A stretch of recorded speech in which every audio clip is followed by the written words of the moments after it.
프로젝터가 켜지는 동안 잠깐 먼저 얘기를 하면, 지난 시간에 정기선사와 해운 동맹을 얘기를 했었는데요. 알다시피 이 클래스의 동영상이 올라가 있죠.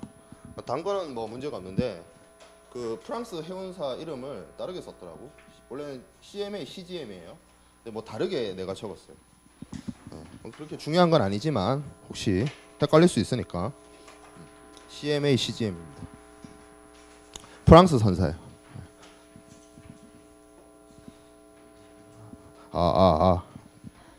조금 제대로 되고 있네. 빔 프로젝트가 켜졌으니까 수업을 진행하도록 하고, 얘기한 것처럼 뭐 결석을 한다든지 복습 수강을 한다든지 하는 경우에 동영상이 있으니까 그걸 꼭 수강하시기 바랍니다. 내용이 어려운 부분도 있고 한데 그런 부분을 본인이 좀 혼자서 학습을 잘 하시면 좋을 것 같아요. 오늘 하는 내용까지는 그렇게 내용을 많이 넣지 않았어요. 사실은 지난주에 했던 내용하고 합쳐서 해도 될 정도의 분량이에요, 사실은.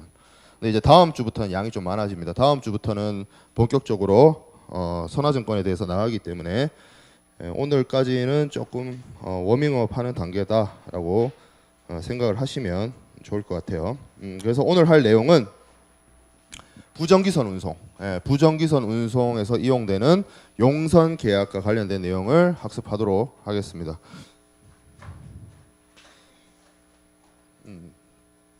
자, 용선 운송 계약. 용선 운송 계약은 부정기선 운송에서 배를 빌리는 계약이죠. 배를 빌리는 계약인데 뭐 여러 가지의 형태를 있다라고 지난 시간에도 대략적으로 설명을 했었습니다. 그 중에서 이제 구분을 지어서 좀 살펴본다면, 첫 번째로 선복의 일부를 빌리는 일부 용선이 될 수가 있어요. 그리고 전체를 빌리는 전부 용선이 있습니다. 근데 이 전부 용선에는 우리가 지난 시간에도 얘기했듯이 항해 용선, 기간 용선, 나용선 이렇게 구분되어질 수 있습니다. 항해 용선은 말 자체로 그 항해, 어떤 특정 항구에서 특정 항구까지의 운항을 하는 데 있어서 그 선복을 빌리는 계약을 항해 용선이라고 합니다. 그리고 기간 용선의 경우에는 기간을 정해두는 거죠. 언제부터 언제까지 선복을 사용하겠다라고 용선자와 선주가 사용 계약을 체결하는 것을 우리가 기간 용선 계약이라고 합니다. 자, 그리고 마지막으로 나용선이 있어요. 나용선. 나용선은 베어보트 차터 파티라고 하기도 하고 디마이스 차터 파티라고 하는데, 이거는 여러분들 그 회계에서 배우는 리스 있죠. 리스, 렌탈. 그거 생각하면 쉬워요. 그 자동차 같은 거 아니면 기계 같은 거 캐피탈 회사를 통해서 많이들 렌탈을 하죠. 리스를 내고 결국에는 뭐 3년이면 3년, 자동차 같은 경우에는 뭐 3년 뭐 이렇게 하는데, 이제 선박의 경우는 좀 길죠. 그 기간이 굉장히 깁니다. 뭐 10년 하는 경우도 있고 그렇게 되는데 그런 이제 선박의 임대차를 하는 그런 것들을 이제 나용선이라고 합니다. 나용선의 경우에는 배 그 자체를 빌려주는 것이기 때문에 뭐 장기간에 걸쳐서 그런 경우이기 때문에 뭐 이러한 용선 계약하고는 조금 성격이 달리하는 경향이 있습니다. 리스 계약인 거지, 쉽게 말해서. 그래서 주로 우리가 용선 운송 계약이라고 하면 배우게 될 내용은 항해 용선과 기간 용선이 될 것 같아요. 자, 그래서 이 용선 계약의 당사자를 살펴보면 첫 번째로 나올 수 있는 사람이 선박 중개인입니다. 중개인. 여기 그림에 보면 왼쪽에 왼쪽에 3명이 있는데 중간에 있는 운송인이 있고 밑에 용선자 운송인이 있고 그 위에 선박 중개인이 있죠. 여기 중간 줄에 한번 보세요. 운송인과 용선자, 그러니까 운송을 인수하는 그러한 선주를 캐리어, 운송인이라고 하고, 선박 또는 선복을 빌리는 사람을 용선자라고 합니다. 차터러라고 하죠. 보통 차터러라고 얘기를 하는데, 이 운송인과 용선자 사이에서 어떠한 선복이 필요로 하는지, 어떠한 선박을 필요로 하는지 이런 사람들을 연결해서 뭐 수배해주거나 조회해주거나 계약 체결하는 데 있어서 도움을 주는 사람들을 보통 브로커라고 합니다. 우리나라에서는 뭐 이런 거 하는 분들이 좀 극히 드문 걸로 알고 있는데 뭐 많이 하시는 분들은 큰 수익을 올리시는 걸로 알고 있어요. 그 중개인에 따라서 좀 종류가 나뉘기도 합니다. 뭐 탱커선만 전문적으로 하시는 분도 있고 뭐 그런 경우가 있으니까 그런 종류 정도는 조금 한번 알아보고 이렇게 중요한 내용은 아닙니다. 그래서 요 중간에 있는 단락에서 보이듯이 선주와 하주, 쉽게 말해서 선주 하주, 배주인과 화물의 주인 그런 사람들끼리 배를 빌리고 선복을 빌리는 계약과 그 반대급부로서 운임과 용선료가 지급이 됩니다. 자, 그리고 밑에 있는 경우는 요 중간에 있는 운송인이 계속 선주예요. 근데 이 사람이 또 다른 용선자에게 배를 빌려줍니다. 근데 밑에 있는 경우는 뭐야? 배를 빌린 사람이 운송인이 또 되는 경우예요. 누구한테? 제3자에게. 그래서 이 경우에는 뭐 우리가 첫 시간에 얘기했듯이 한진해운이 그리스 선주나 해외 선주들로부터 배를 빌려서 그 배를 자신들이 운항을 하면서 운항 서비스를 제공하고 하주들에게 운임을 받는 그런 것처럼 제3의 인물이 등장할 수도 있습니다. 요 밑에 있는 경우는 선박 그 자체를 빌려주는 게 아니고 보통 이제 운송 서비스 그 자체를 제공해 주는 경우죠. 이런 식으로 용선 계약의 당사자가 나올 수 있습니다. 그래서 선주와 하주 간의 계약이긴 하지만 중개인이 낄 수도 있고 그리고 배를 빌린 사람이 다시 운송인이 돼서 운송 서비스를 제공하는 그러한 경우도 이러한 그림도 있을 수가 있어요. 자, 그래서 부정기선을 나눌 때 뭐 여러 가지 운임이 있습니다만 운임 지난 시간에 했던 운임들 중에서 부정기선과 관련된 내용을 따로 뽑아서 정리한 겁니다. 그래서 첫 번째로 럼썸 프라이트, 선복 그 자체를 빌리는 경우를 말합니다. 선복 운임. 자, 그리고 비율 운임 또는 항해 거리 상당 운임이라고 하는 것은 뭐 선박이 정상적으로 운항이 이루어진 게 아니고 중간에 운항이 중단되든지 아니면 뭐 침몰한다든지 뭐 이런 경우로 인해서 운송을 마치지 못했어요. 그러나 계약에 의해서 이미 운송한 구간에 대해서만큼은 선주가 배주인이 운임을 획득할 수 있는 것을 비율 운임 이렇게 얘기를 합니다. 그리고 지난 시간에 제가 강의 자료에 넣지 않았던 데드 프라이 부적 운임 화물에 원래 계약대로 실어야 하는 그 수량만큼을 실지를 못한 거예요. 레스토랑으로 치면 노쇼라고 했죠. 그 경우에 발생할 수 있는 그 선적하지 못한 화물량에 대해서 하주가 선주에게 지급하는 운임을 부적운임, 공적운임이라고 합니다. 뭐 우리말 표현은 뭐 여러 개가 등장할 수 있지만 영어 표현으로는 죽었다라고 해서 데드 프라이시라고 합니다. 자, 그리고 선지급. 뭐 선지급이야 뭔지 알겠죠? 운송 계약 시작할 때 돈을 주는 거죠. 어드밴스나 프리페이드라는 표현을 쓰고 백프라이트가 있어요. 이거는 반송 운임을 얘기를 합니다. 원래대로라고 원래 운송 계약대로 목적항을 향해서 갔는데 뭐 여하간에 여기 반송 이후에 있죠.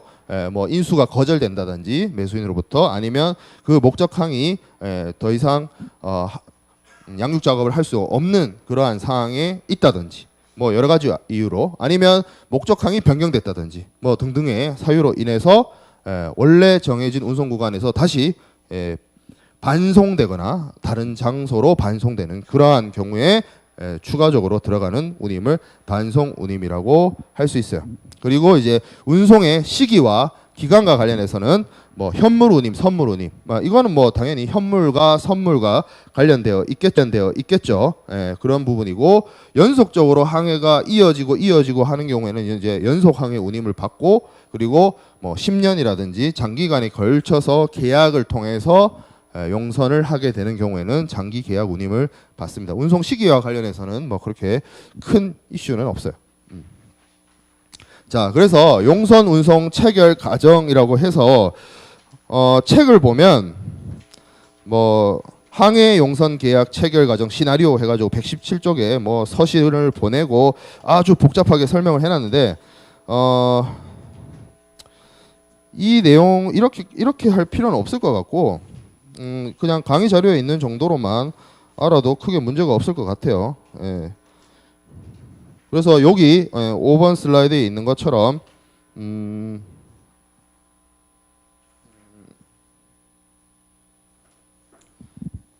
요 정도로만 봐두면 되지 않을까 싶어요. 그래서 하주가 자신의 화물을 운송할 선박을 필요로 한다. 내 화물을 옮기기 위해서 배가 필요하다. 그래서 선박을 수배를 합니다. 그 경우에 아까 봤던 것처럼 중개인을 이용을 해서 자신의 화물을 옮길 수 있는 그런 선박을 의뢰하겠죠.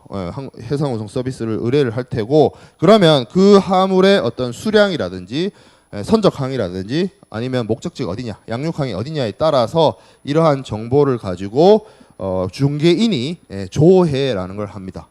어떤 선주가 이 하주와 연결시켜 주었을 때 제대로 용선 계약이 체결될 수 있겠느냐라고 해서 조회를 하게 되죠.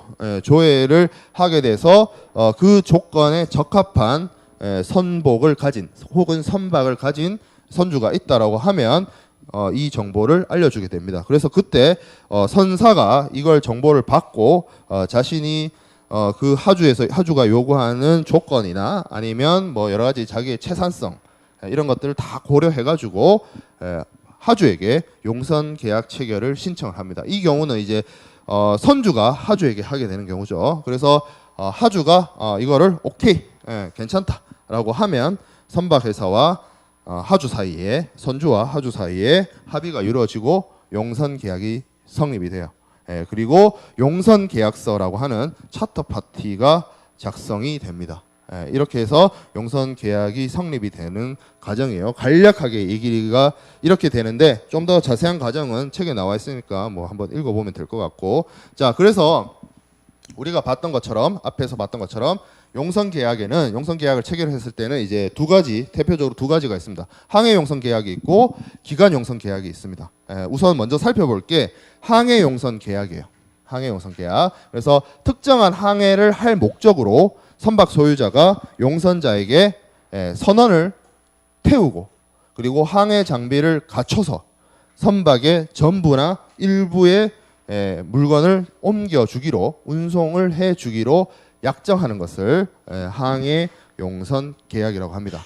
이에 반대급부로서 하주는, 용선자는 선주인 운송인에게 운임인 용선료를 지급하게 되는 것이죠. 그래서 보통 어디서 어디까지 운항을 한다, 내 화물을 실어줘라고 되어 있기 때문에 어떻게 보면 뭐랄까요, 전세버스 같은 개념, 뭐 그런 개념이 될 수가 있을 것 같아요. 우등 고속버스는 뭘까? 그러면 그건 라이너죠. 전기선. 전기선은 정해진 항로에, 정해진 시간에, 정해진 출발지에서 목적지까지 항상 운행하잖아. 내가 타든 안 타든. 그거는 우등 고속버스. 우리 일반적으로 고속버스 터미널 가서 타는 그 고속버스는 전기선 같은 개념이고, 이 항해 용선 계약은 내가 항상 하는 게 아니야. 그냥 내가 내 어떤 화물을 어디서 어디로 옮겨야 할 필요성이 갑자기 생겼어. 그래서 수배를 해가지고 내가 내 짐을, 내 화물을 어디서 어디까지 옮겨주세요 라고 계약을 체결하는 게 항해 용선 계약입니다. 그래서 어떤 지점부터 어떤 지점까지 이루어지는 용선 계약이다라는 거죠. 그래서 사실상 그 용선자 입장에서는 전기선사에게 화물을 맡기는 거랑 크게 내용적으로 차이는 없어요. 어차피 자신이 그냥 화물을 준비해서 배가 들어오면 화물을 실으면 되는 것이기 때문에 사실 선화증권을 사용하는 전기선과 가장 유사하다라고 보면 되겠습니다. 그래서 항해 용선 계약의 용선 기간이나 용선 계약 방법은 기본적으로 시간의 개념이 아니고 어떤 선적항에서 어떤 목적지까지 그런 1항차, 경우에 따라서는 하나의 항차가 아니라 여러 개의 항차에 걸쳐서 용선 계약이 체결이 됩니다. 그리고 용선자가 선주에게 지급하는 용선료의 경우에는 운임 성격이 강하죠. 운송 서비스를 제공받고 거기에 대한 운임을 지급하는 용선료가 운임 성격이 있다. 자, 그리고 비용 부담의 원칙. 이 항해 용선 계약이든 기간 용선 계약이든 나용선 계약이든 선박을 운항을 함에 있어서 들어가는 비용이 문제가 돼요. 누가 부담하느냐? 뭐 자동차 같으면 자동차 유지비, 뭐 차 렌트했을 때 그 유지비 정도가 기름값 얼마 정도에 끝날 문제지만 선박은 사이즈가 다릅니다. 선박 엔진 하나가 3층, 4층 높이가 돼요. 건물 3, 4층 높이짜리에다가 기름을 넣는다고 생각을 해보세요. 벙커시유를 기름 어마어마하게 듭니다. 선원들 아무래도 배를 타시는 항해사 분들이 뭐 버스 기사분들보다는 비싸요. 그죠? 선박 급료.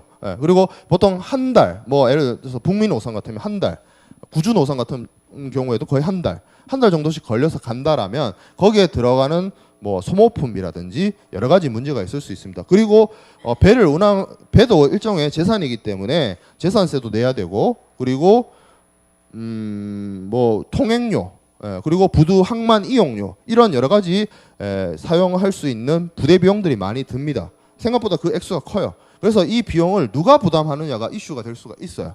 그래서 항해 용선 계약에서는 기본적으로 선주가 그 배의 지배권을 가집니다. 그래서 그 선주가 선원들을 태우고 그리고 운항 서비스를 할 수 있을 만큼의 상태를 갖추게 되는 거죠. 그렇게 갖춰진 상태에서 용선자인 하주는 운임을 제공하는 그러한 형태를 띠고 있습니다. 그래서 여기 비용 부담 원칙의 두 번째 줄에 보면 선주는 선원비, 선용품비, 수리비, 검사비 등의 직접 선비. 여기서 선원비는 뭐 급료 같은 걸 얘기를 하는 거고요. 선용비는 배에서 쓰는 용품들 얘기를 합니다. 배에서 쓰는 여러 가지 뭐 집기라든지 소모품이라든지 그런 것들, 그리고 만약에 배를 수리할 일이 있으면 수리비, 그리고 배를 검사할 일이 있으면 검사비, 이런 것들이 이제 직접 선비라고 들어가고, 간접 선비에는 보험료나 세금, 이런 것들이 이제 간접 선비라고 볼 수가 있어요. 그럼 선비가 뭐냐? 그냥 쉽게 얘기해서 선박을 운용하는 데 들어가는 비용을 그냥 포괄적으로 선비라고 하면 이해하기가 좀 쉬울 거예요. 근데 이제 선비에는 종류가 있다. 아까 봤던 것처럼 선원들 급료처럼 직접적으로 쓰이는 돈, 직접 비용, 일종의 직접 비용인 거죠.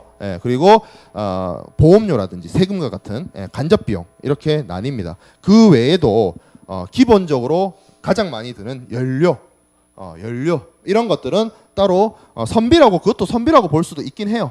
경우에 따라서는. 근데 이제 연료나 이런 뭐 운반비 이런 것들은 항비, 운항 비용이라고 구분 지어지게 됩니다. 그래서 직접 선비든 간접 선비든 운항비든 항해 용선 계약에 있어서는 모두 다 선주가 부담을 합니다. 하주는 뭐만 하면 된다? 운임만 내면 돼요. 운임만.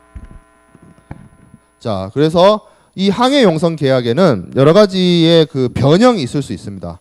그래서 책에는 목돈 뭐 계약 뭐 이렇게 여러 가지 표현을 썼는데, 주로 이제 영어로는 이제 럼썸 차타라고 하는 선복 용선 계약이 있습니다. 선복 용선 계약. 이러한 계약 형태는 뭐냐면 그 선박에 실을 수 있는 그 한 항해당 얼마라고 계약을 할 때 이렇게 배를 통째로 빌린다는 개념이라고 생각을 하면 좀 쉬워요. 그래서 총괄 선복운입니다.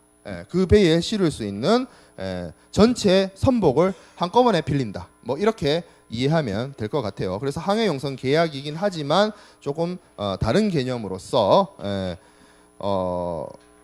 체결되는 것이 이제 선복 용선 계약입니다. 그래서 요거는 이제 럼썸 차터라고 해서 따로 구분되어지는 경우가 있고요. 자, 그리고 여러분들이 많이 헷갈리는 게 이제 1대 용선 계약, 2번에 1대 용선 계약 혹은 일부 용선 계약. 책에는 일부 용선 계약이라고 되어 있을 거예요. 그래서 1대 용선 계약은 뭐냐면 그 운항을 하는 기간 사이에 하루당 얼마라는 식으로 해서 용선을 하는 경우를 1대 용선 계약, 데일리 차터라고 합니다. 그러면 용선 계약의 종류에서 항해 용선 계약이 있고 기간 용선 계약이 있는데 하루당 얼마라고 정하면 이거는 기간 용선이 아닙니까? 라는 본질적 의문을 가질 수가 있어요. 근데 아니에요. 아닙니다.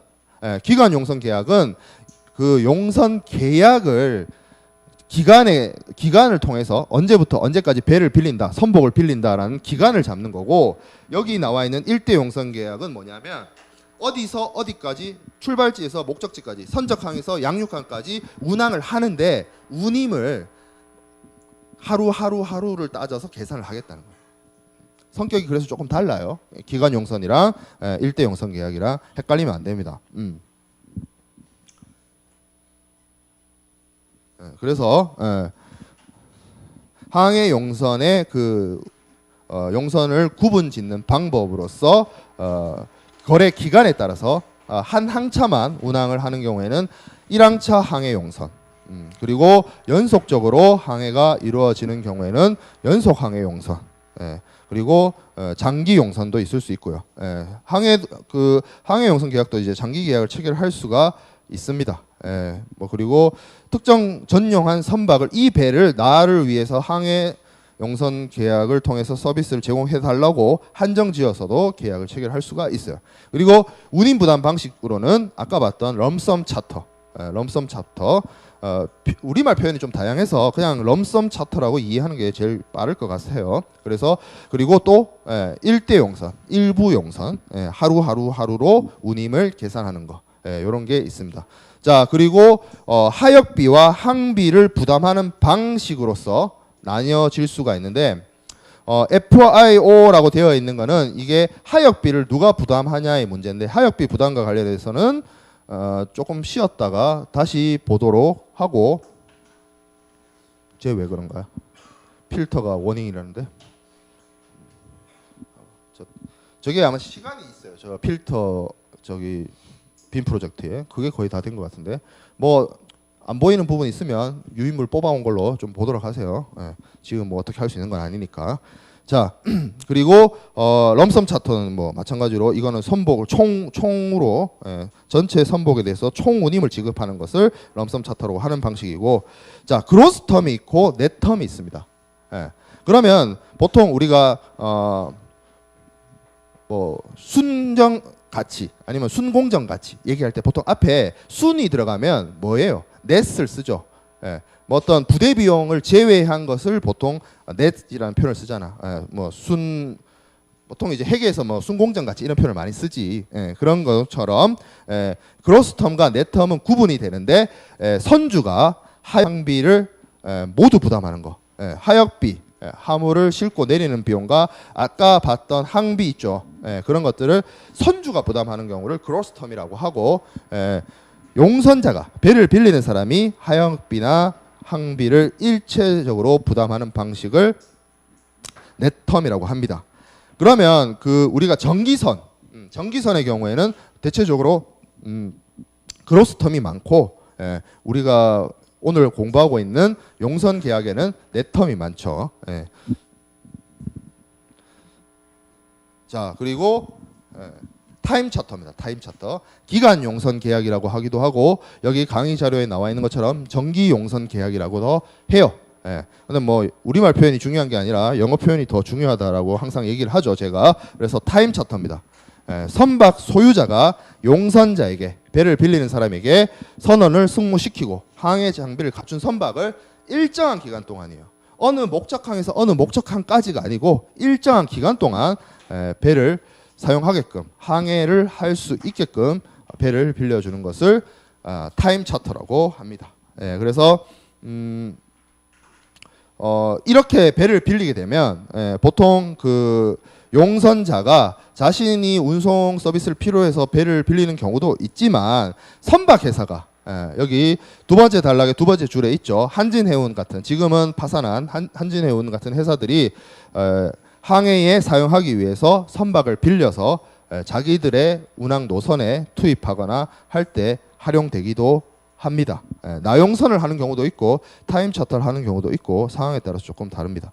자, 그래서 이 정기 용선 계약 타임 차터의 경우에는 기간으로 계약 체결 일수가 나타납니다. 뭐 연이라든지 월이라든지 뭐 이런 식으로. 그래서 용선요의 성격이 그냥 일반적인 프라이드, 운임의 개념이 아니고 운송 행위 능력에 대한 어떤 보수, 특정 기간에 근무한 일을 한 것에 대한 어떤 보수 같은 개념으로서 성격이 조금 달라집니다. 그리고 이제 비용 부담에 있어서도 아까 항해용선 계약에서 어떻게 했어요? 직접 선비, 간접 선비, 항비, 운항비 다 선주가 부담했다라고 하면 정기용선 계약에 있어서는 용선자가 항비를 부담을 합니다. 다만 이제 직원 그 선원과 관련한 어떤 직접 선비라든지 아니면 세금과 관련된 간접 선비의 경우에는 선주가 부담을 하게 되는 경우가 부담을 하게 되죠. 그래서 당사자의 권리 의무를 좀 살펴보면 이 정기 용선에 의해서 배를 빌리는 사람의 경우에는 일정한 기간 동안 내 거란 말이지. 일정한 기간 동안 내 마음대로 쓸 수 있는, 내가 어떤 항로로 보내도 되는 나의 어떤 사용 기간 안에서의 내 권한이 생겨나는데, 이 경우에 자신의 그 계약 기간 안에 있는 기간 동안에는 배를 빌리는 사람이 선장이나 혹은 선원이나 선박에 대한 어떤 권한을 행사할 수 있습니다. 권리를 행사할 수가 있어요. 근데 뭐 예를 들어서 만약에 그 이러한 선장이나 선원들이 배를 빌린 사람, 선박 용선자의 지시사항을 제대로 이행하지 못해서 배를 빌린 사람에게 어떤 피해가 발생하게 되는 경우에는 그 선장을 고용하고 월급을 준 선박 소유자가 배상 책임을 집니다. 그러니까 어렵게 생각하지 말고, 이 기간 용선, 타임 차터에는 기간 동안 배를 쓰는 거기 때문에 그 기간 동안에는 내가 배를 빌린 사람의 입장이지만 그 안에 있는 선장이나 선원들에 대해서 일종의 지휘권 같은 것을 가진다라고 생각을 하면 이해하기가 쉽습니다. 자, 그리고 선박 소유자의 운송물 유치권이나 경매권. 기본적으로 그 용선자는 뭐 타임 차터의 경우에도 용선료를 지급하게 되는데, 이 용선료가 만약에 제때 지급되지 않아서 채무가 된다라고 한다라면 그때 선박 소유자는 자신의 배는 자신 거잖아. 자신의 재산이잖아. 근데 얘가 기간 동안 1년 동안 쓰겠다, 3년 동안 쓰겠다라고 해서 배를 빌려간 애가 용선료를 안 줘. 그러면 내 떼먹힌 용선료 받아내야 되죠. 그런 경우에는 배에 실려 있는 운송물이나 이런 것에 대해서 자신의 권한을 행사할 수 있어요. 일종의 차압 들어가는 거지. 그런 것들을 할 수가 있다. 그리고 만약에 이런 용선료가 제때 지급되지 않으면 운송 계약을 해제 또는 해지할 수 있습니다. 그래서 제때 내라는 거죠. 근데 여기 보면 해제 또는 해지가 있는데, 사실 뭐 그냥 같은 의미로서 강의 자료에는 적혀 있는데 조금 의미가 달라요. 해제와 해지는. 해제는 소구표고 해지는 장례효입니다. 쉽게 설명해 주면, 법률 용어니까 여기 법대 없죠? 법대가 없어졌구나. 그죠? 몰랐어. 나 때는 법대가 있었거든. 법대 자체가 없어졌네.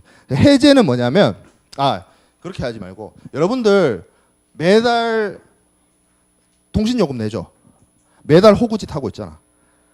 매달 꼬박꼬박 호구짓 하면서 그 10만 원에 가까운 돈을 SKT든 KT든 뭐 LG든 내고 있잖아요. 그래서 내가 도저히 못 참겠다 이거야. 내 호구짓도 하루 이틀이지. 그러면서 더 이상 호구짓 하지 않겠다. 그러면서 갈아타죠. 갈아타면서 뭐 해요? 뭐라 해요 그거? 갈아탈 때. 통신사 해지한다고 해요. 여러분들 기억을 리마인드 해봐. 해제한다 하지 않고 해지한다. 해지라는 표현을 써요. 해지가 뭐냐면, 이때까지 그 계약 관계가 있었는데, 계약에서 쓰이는 표현입니다. 해제와 해지는 계약 관계에서 이때까지 계약이 진행된 사항에 대해서는 거부할 수 없어. 그건 맞아. 그건 사실이야. 실화야. 이거 실화인데 내가 지금부터는 이제 더 이상 호구짓 하기 싫어. 그러면 앞으로 미래에 일어날 일에 대해서는 하지 않겠다라고 하는 것을 해지라고 합니다. 그러면 반대로 해제는 뭐냐? 원래 처음 그 계약이 발생할 당시로 돌아가서 원래 처음부터 그 계약은 잘못된 거야. 효력이 없었던 거야. 없던 일로 만들어버리자 라고 하는 것을 해제라고 해요. 한 글자 차이지만 법률적 용어로서 의미가 다릅니다. 그래서 여러분들 통신사 해지할 때 그러니까 해지한다고 해. 통신사랑 계약을 끝낼 때 더 이상 호구짓 안 할게. 지난달까지는 내가 호구였지만 다음 달부터는 다른 통신사의 호구가 될 거야 라고 하는 것을 이제 해지라고 해요. 예. 그래요. 예. 그러면 만약에 용선료 연체와 용선료가 연체됐어요. 용선료를 내지 않았어. 그러면 배를 가진 선주의 입장에서 이 배를 빌려간 사람이 용선료를 제때 안 내.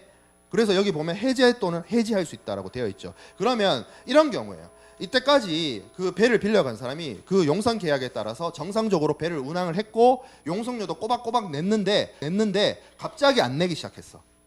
그러면 그 배를 빌려간 사람이 정상적으로 그 용선 계약에 따라서 계약 이행을 하고 용선료를 납부한 사실 자체를 없앨 수는 없어요. 그럼 뭐예요? 그때는 해지한다 그러죠. 근데 처음부터 용선 계약을 잘못 맺었어. 뭐 사기에 의해서 했다든지 뭐 여러 가지 이유로 계약 성립 자체가 뭔가 문제점이 있어. 예, 그때 쓰는 표현을 해제한다라고 하는 거예요. 예. 이런 거 가서 이제 이런 거 가지고 이제 어디 가서 이제 아는 척을 하는 거야. 누가 이렇게 통신사 이거 해제한다 이런 표현을 쓰고 있으면 아니야. 그거 아니야. 네가 잘 모르는 거야. 이러면서 너가 SKT한테 낸 돈을 다시 다 받아낼 수는 없어. 이러면서 이제 설명충 소리 듣는 거죠. 그렇게 얘기하면. 자, 나용선 계약. 리스입니다. 리스. 그냥 쉽게 이야기해서 여러분들이 쉽게 이해시키는 가장 좋은 방법으로 리스예요. 그래서 보통 우리가 회계 시간은 아니지만 리스의 현금 흐름을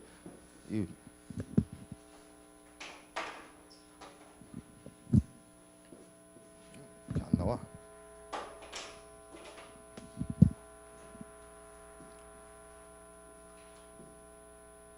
이렇게 뭐 예를 들어서 얼마씩 이렇게 쭉 내는 거죠. 그리고 이게 나용선을 하면 이게 뭐 3년만 그렸지만 사실은 굉장히 길게 해요. 한 10년, 뭐 15년 뭐 이렇게 길게 합니다. 왜냐하면 배가 보통 선박의 경우에는 그 한 내용 연한을 한 30년 정도 잡아요. 30년. 그리고 그 이상 타는 경우도 있어요. 예. 물론 선진국들 중에는 30년이 넘어간 선박을 자국의 연안에 못 들어오게 막는 나라도 있습니다. 좀 잘 먹고 잘 사는 나라들. 예. 근데 이제 사실 그거보다 더 오래 타는 경우도 있지만 대체적으로 한 30년 정도 잡는다면 배의 수명을 보통 한 10년 이렇게 잡으면 뭐예요? 이렇게 용선 그 리스를 이렇게 내죠. 내고 난 다음에 이 리스 계약이 끝날 때 옵션을 할 수가 있잖아. 소유권을 내가 넘겨받을 수 있잖아. 여러분들 자동차 리스한 사람은 없을 수도 있겠다. 있어도 한두 명이겠지만 집에 비대 빌린 사람 있을 거 아니야. 비대 렌탈. 그 비대 계약이 한 2년이나 3년 하고 난 다음에 비대 회사에서 얘기를 합니다. 이게 이제 소유권이 넘어가는데 소유권을 넘어가게 되면 자기들이 와서 필터 교체나 이런 걸 못 해줘요. 그러면서 이제 쓱 카탈로그를 내밀죠. 새로 다시 호구짓 하라고. 왜냐면 리스 계약이 끝났으니까. 그래서 원래대로라고 하면 이 리스 계약에서 옵션이 있을 수 있어요. 반납. 첫 번째 반납. 아니면 나한테 넘겨줘. 소유권을 넘겨받는 거. 이렇게 되죠. 예, 그래서 보통 그냥 이렇게 반납으로 끝나는 경우, 그냥 아니면 이제 그 나용선 계약이 끝나는 경우를 이제 보통 베어보트라고 하고, 디마이스라고 하는 거는 소유권이 넘어오는 경우를 보통 디마이스 차터라고 합니다. 예, 그런 표현의 차이가 있어요. 이게 혹시 나중에 의문을 가질까봐 묻는 겁니다. 그래서 나용선 계약은 기본적으로 선박을 통째로 빌려주는 거예요. 통째로 네가 10년간 써라. 10년간 네가 알아서 이 배를 가지고 운항을 해서 운항 서비스를 제공해라. 그러니까 이거는 약간 임대료 같은 개념이에요. 앞에 봤던 항해 용선 계약은 운임의 성격이 뭐라 그랬어요? 그러니까 용선료의 성격이 뭐라고 그랬어요? 운임 성격이다. 운임을 내는 것 같다라고 했지만 나용선 계약에서의 용선료는 약간 렌트비 같은 느낌이야. 같은 용선료라 할지라도. 예. 그래서 항해용선, 기간용선, 나용선이 같은 다 용선 계약이지만, 배를 빌리는 계약이지만 그 내는 용선료의 성격이 판이합니다. 지금처럼. 그렇겠죠. 예. 왜냐하면 이 아무래도 나용선 하는 경우에 내는 용선료가 크겠죠. 가장 크겠죠. 예. 예. 왜냐하면 이 리스에 뭐 여러 가지 그 리스료, 기본적으로 물품 할부가보다 리스가 많이 가격 자체가 비싸잖아. 물건을 할부로 샀을 때 보다 리스가 당연히 비쌉니다. 여러 가지 이자나 이런 것들이 리스료에 들어가기 때문에. 예. 그래서 나용선 계약이 있다. 그래서 여기 나와 있는 것처럼 가망성을 가진, 항해를 견딜 수 있는 가망성을 가진 선박을 선사에게 용선해 주는 것을 나용선 계약이라고 합니다. 뭐 선체 용선 계약 뭐 이렇게 표현을 쓰고 있죠. 자, 그래서 보통 이렇게 나용선이 이루어지면 배를 빌리는 용선자는 재용선을 하게 됩니다. 제3자에게 운송 서비스를 제공을 해주는 거죠. 그러면 이 나용선을 해간, 배를 빌려간 용선자가 운송인이 되는 거예요. 제3자를 상대로는. 그런 식으로 운항이 되는 것이 나용선 계약입니다. 사실 이거 나용선 계약의 경우에는 크게 뭐 이슈가 없어요. 그래서 장기간에 걸쳐서 나용선이 이루어지고 임차료 성격의 용선료를 지불을 하게 됩니다. 자, 그리고 비용 부담의 원칙에 있어서는 소유권만 가지고 있는 경우에요. 선주가 소유권만. 그래서 이 선박의 가장 기본적인 뭐 예를 들어서 선박 보험료라든지 아니면 뭐 세금, 재산세, 그 경우만 부담을 하고 선원 고용하고 장비 마련하고 소모품 싣고 연료 대고 모든 이런 투자의 영역에 들어가는 부분은 누가 한다? 배를 빌리는 사람이 합니다. 그게 맞겠죠. 이 사람이 운용하는 사람이니까.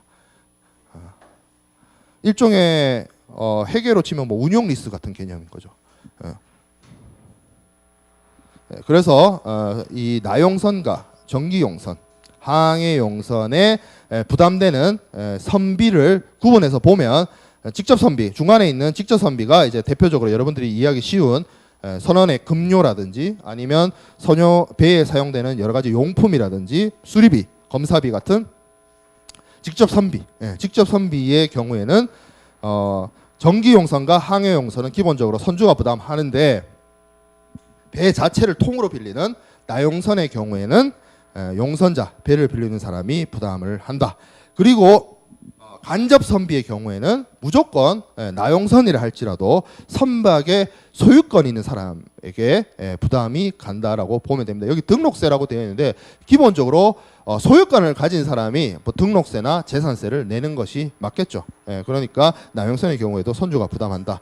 그리고 운항비, 연료비의 경우에는 나용선과 정기용선의 경우에는 배를 빌리는 사람이 부담을 하고 항해용선의 경우에만 모든 것을 선주가 부담을 합니다. 이런 운항비, 연료비조차도 선주가 부담하고 그야말로 배를 빌리는 사람은 그냥 운송 서비스, 선복에 대한 운송 서비스를 제공받고 거기에 대한 운임만 제공하기 때문에 아까 처음에 항해용선 계약을 얘기할 때 용선료의 성격이 그냥 운임과 같다. 정기선처럼 운임과 같다라고 이야기를 한 거예요. 모든 부대 비용을 누가 다 부담하고 있으니까. 선주가 부담하고 있으니까.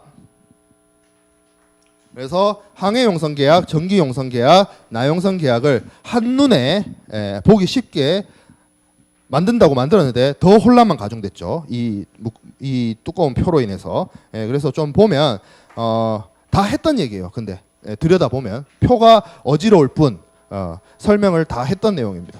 항해용선 계약은 운송 행위를 자체를 주는 것이고 그래서 주는 돈 자체가 운임의 성격을 띠는 거고 정기용선 계약은 기간 안에 운송 능력을 어디로든 용선자가 내가 선적항이나 양육항을 정할 수 있는 거니까 그 일정 기간을 용선하는 경우를 얘기를 합니다. 그리고 나용선 계약은 운송수단 그 자체를 빌리는 것이 되겠죠. 그래서 용선 기간은 거기에 따라서 이 말이 나오죠. 항해용선의 경우에는 선적항, 양육지, 항해 용선 계약은 무조건 이게 나와요. 선적항, 양육항, 출발지, 목적지 이게 나옵니다. 그래야 항해 용선 계약이에요.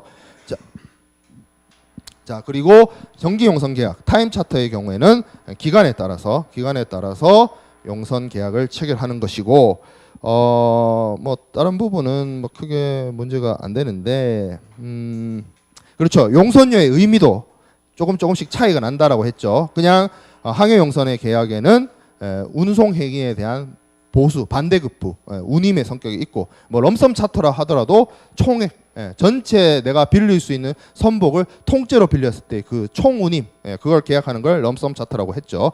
자 그리고 반대로 나용선의 경우에는 임차료 성격을 띈다. 같은 용선료를 할지라도 용선료의 의미가 다르다. 그리고 밑에 선박의 점유 지배권자, 점유권자와 소유권자는 분명히 다릅니다. 달라요. 예를 들어 그 소유권과 점유권 같은 경우에도 렌탈의 개념을 생각해 보면 알 수 있죠. 여러분들이 차를 자동차 회사로부터 뭐 선박 내고 월 할부로 구매를 하게 되면 여러분들한테 자동차 취득세를 여러분들이 이제 자동차 취득세도 내야 되고 세금도 내야 돼요. 보험도 자기 이름으로 들고 그리고 번호판도 내 마음대로 들죠. 근데 예를 들어서 그 우리 허남바 있죠.